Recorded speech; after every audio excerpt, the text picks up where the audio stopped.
typo error na itong dokumento na ito, kung di ako nagkakamali, parang ginamit din sa mahabang panahon sa mga pagdinig. Tapos sasabihin lang niya na typo error. So, parang bumabalik sa kanila ngayon. Like kagaya sa mga audit na parang sabi nga, wala namang perpekto talaga no, ng mga ahensya ng gobyerno. Kung initigrity natin na bakit wala kang liquidation ng ganito, ganyan, hindi agad mapaliwanag. Kasi kahit ngayong auditor, nagkakamali rin.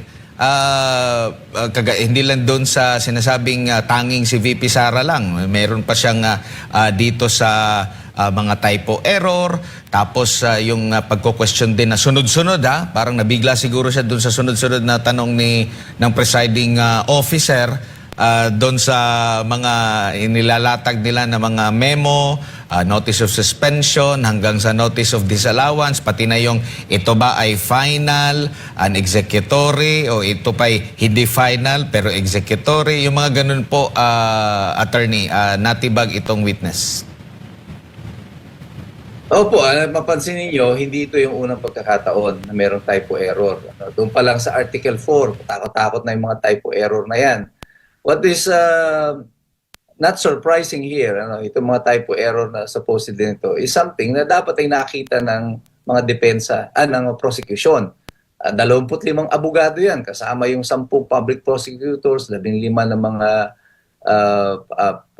private prosecutors yata. Ang dami nilang abogado, may mga staff pa na could have reviewed the documents before it was presented. Totoo ba kaya na hindi nila nakita ito? O nakita nito, they refuse to highlight it lang kasi mapupuna. Pero the proper strategy there, kung napansin nila ito sa umpisa pa lang, na may typo error ito, is that they should have allowed the witness to correct himself, doon pa lang sa umpisa. Pero hindi, hinayaan nila ng hinayaan, and yung mga depensa pa ang nakapuna, pati yung mga senador, doon sa mga typo errors na ito na meron doon sa mga dokumento. So this is inexcusable yung sinasabi nila na ito na typo error lang yan. You're creating an error on material points and also on a very important issue because this involves the office of the Vice President. You are televised nationwide. About 10% of the population is watching you as you testify. And then ito ang sasabihin mo sa amin, di ba, na typo error lang yan. Di kung ikaw pala ay nagkakamali, tama yung punto nyo. Di pwedeng yung ibang mga opisyalis ng pamahalaan ay pwede rin magkamali, but that doesn't make them a criminal. Otherwise, kung ang pagkakamali ay krimen, di si Wamil ay criminal na rin sa kanyang pagtestimonya dito sa Senado. Opo, meron pang nababalitaan tayo, attorney, na ipapatawag din si Mary Grace Piatos. Ano po ang pananaw niyo po ukol dito?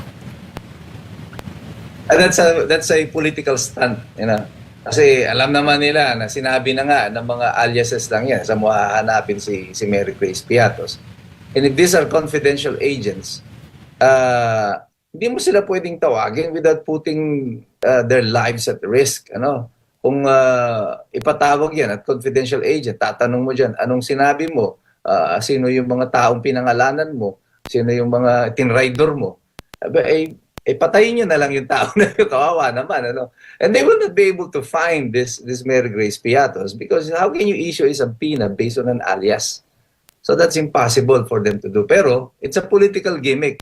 Ano lang yan, para kunyari sasabihin, hindi ma-serve yung subpoena kay Mary Grace Piatos because hindi siya totoo. Kaya sabi nga nila, di ba, isa-serve daw sa Office of the Vice President yung subpoena for Mary Grace Piatos. So very clearly, ano lang yan, it's a gimmick, it's a stunt.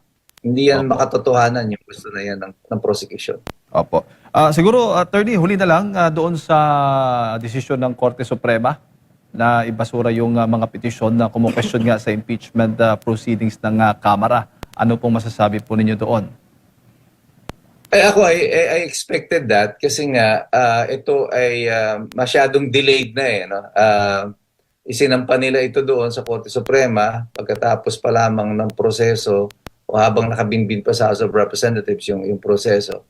But the delay in the release of the resolution of the Supreme Court, inevitable na magiging moot and academic talaga. And our Supreme Court naman talaga ay sasampa lang diyan o papasok dito sa in interpreting the Constitution and the laws. If there is a real issue involved, na hindi pa na wala ng ibang paraan. By dito meron pang ibang paraan kasi nag-umpisa na yung impeachment proceedings. So talagang inevitable na ibabasura na talaga ng Korte Suprema yan because the challenge was the propriety in the proceedings before the House of Representatives. Nagkaroon lang ng mga addendum yan, inamend lang nila ito kasi yung nangyaring eleksyon sa Senado, yung pag-elect ng presiding officer other than the Senate President. I think those are side issues na nadamay na lang dito sa desisyon ng Korte Suprema by way of supplement. But inaasahan ko na yan talaga ay ibabasuran na because the court will seldom interfere in a political process. Isa-substitute ng Supreme Court yung sarili nilang wisdom with the wisdom of a co-equal branch of the government, which in this case is the Senate. Iba po ito kasi doon sa nangyari sa unang challenge in the impeachment, because yung sa impeachment noon, yung sa first case, was about the proper filing pa lamang of the complaint at hindi pa nakapag-convene ang Senado nung panahon na yon. At ang ginawa ng Senado ay ibinalik yung complaint sa House of Representatives. But if in the first complaint ay nag-convene din ang Senado at they take cognizance of the case, I think the resolution of the Supreme Court in the first impeachment case would have been different.